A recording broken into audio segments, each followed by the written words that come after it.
Under the Scope.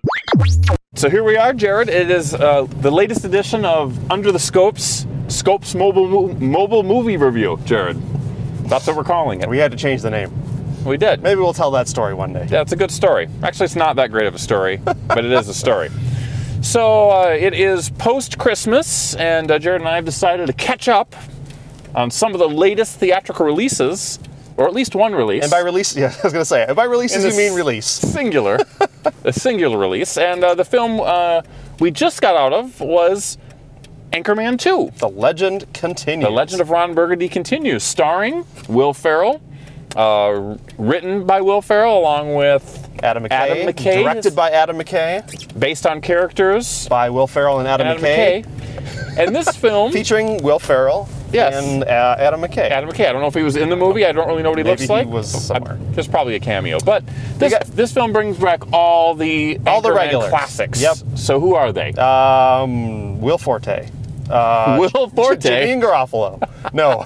Are we watching singles of the movie here? Or you've got Paul Rudd. You've got David Koechner. You've got Steve Carell. You've got, what's her name, who played Veronica Corningstone? Christina Applegate. Christina Applegate. A host of extras. You've got many, many cameos. Mm-hmm. You've also got featured players of Kristen Wiig. Kristen Wiig shows up playing another one of her weird characters. Yes. You've Chani Lasname. I like that name. Did you mention Steve Carell? I did. Okay. I did mention Steve Carell, but it's worth mentioning again because Steve Carell is awesome. Steve Carell is a winner in my book. Mm-hmm. You've got Cyclops, the guy who put the movie Hop on his shoulders and carried it to victory, James Marsden. Oh yes. And you've got a bunch of other people. We don't need to name them all. A guy that looks vaguely like Woody Harrelson. IMDb is there for you if you really need to know all the names. Seriously, everybody wanted to be in this film. It's clear. Now, if you don't know, Anchorman 2 is a movie of legend, not just because it's mentioned, Ron Burgundy being legendary, but it took a lot to be made. For those of you who don't remember, the original Anchorman was not really that popular in the theater. Not much of a success. Jared and I saw it in the theater. We did. Trailblazers. We did a review of it, but we didn't have a video camera, so we just sat around and...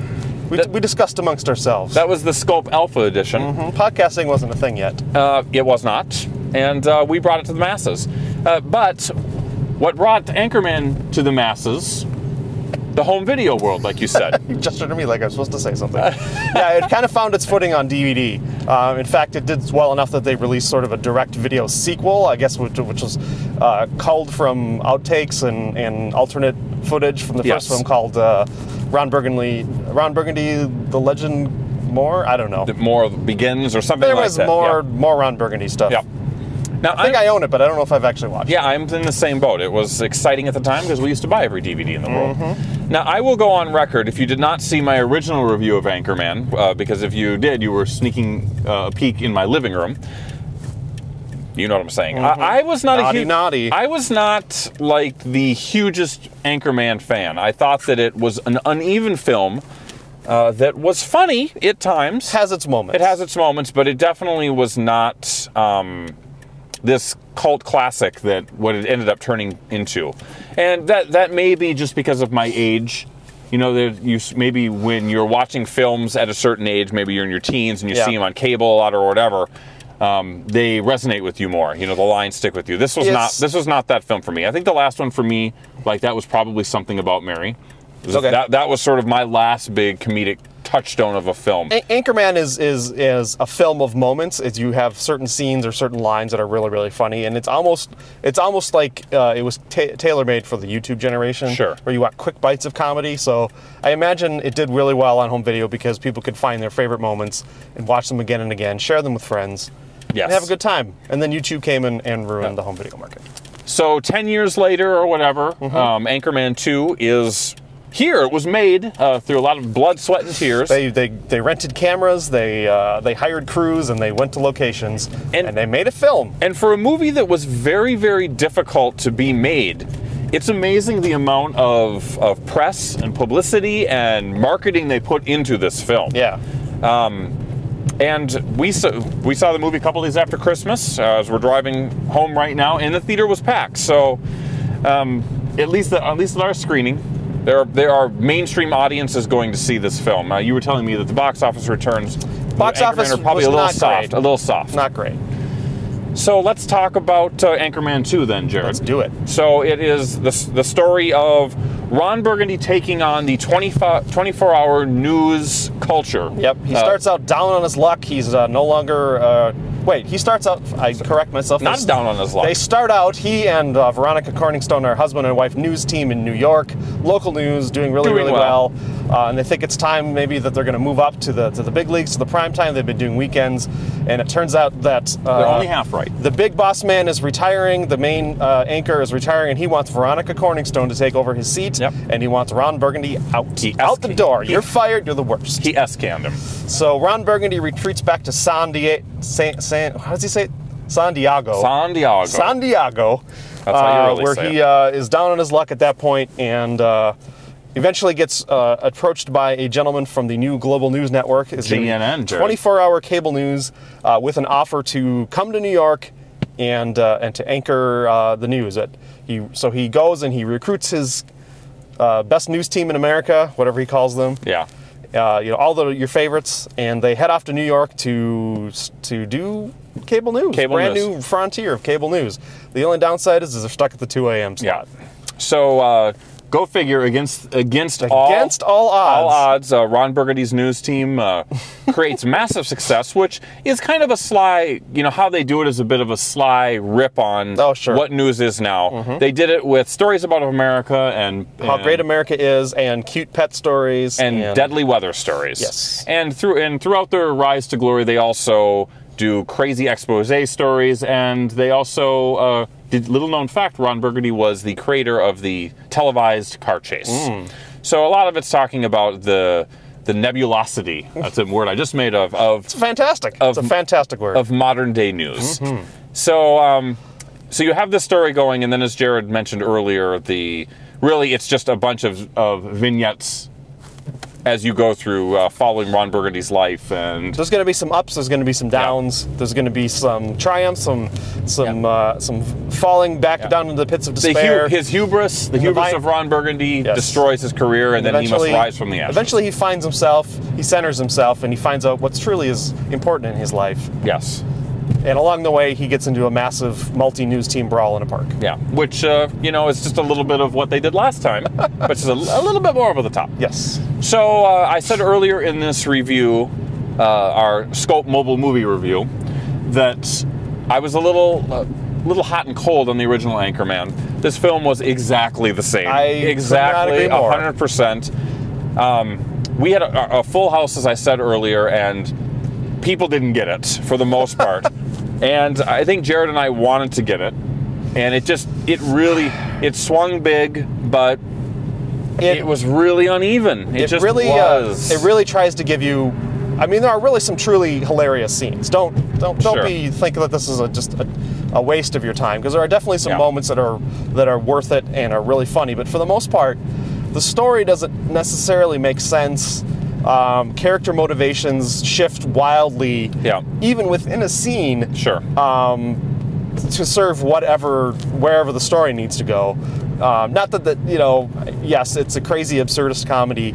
You're not going for authentic character growth or any sort of motivation that makes real sense in the real world. Because, I mean, for crying out loud, Ron Burgundy raises a poor shark that's been marooned in the shallows. He bottle feeds this thing, so it's out of nowhere. It's not like this is a movie that's supposed to be realistic, but you would hope that there would be a consistency in tone within a scene sometimes, and it doesn't always happen. So, I will go on record as saying Will Ferrell to me is probably a top 10 Saturday Night Live cast member. Sure. I mean, he is one of the best that's ever been on the show. I think you can make that argument. But I overall have never really been a big fan of any of his movies, with the exception of Elf, which I've said to you over and over again, I think is his best movie that he's ever done. Okay. And I think that the reason why it is that there is a consistency in tone and consistency in character, and it's just genuinely cute and clever.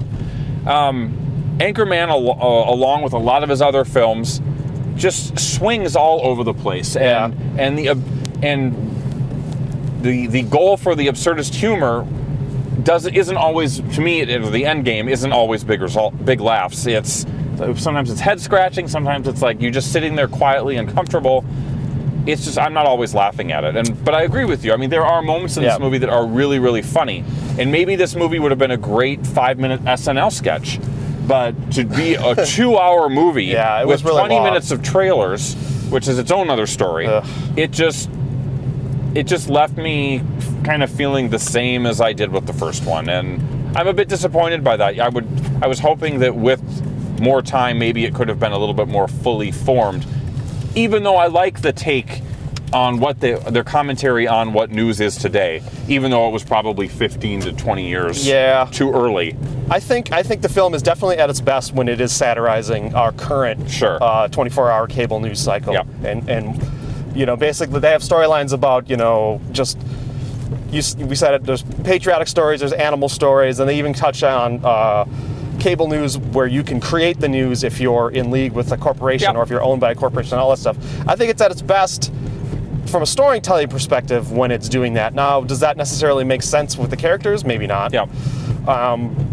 I was concerned going into this film that it was going to, because this is a lot of the stuff was improv. Sure. So I was concerned going into the film that we were going to have a lot of great, funny little improv moments that probably don't make sense or fit in well with the larger story, and I think that's what we got. I don't even think a lot of the improv stuff was super funny. No, not necessarily. It was just crazy and weird, and sometimes you get weird throwaway lines, or they did a take where they would laugh really, really loudly and then immediately smash cut to them not laughing. Yeah, which is a great scene. I thought that was probably the funniest scene in the movie, and you and I loved it, and the rest of the audience didn't really know what to make of it. But I like that stuff.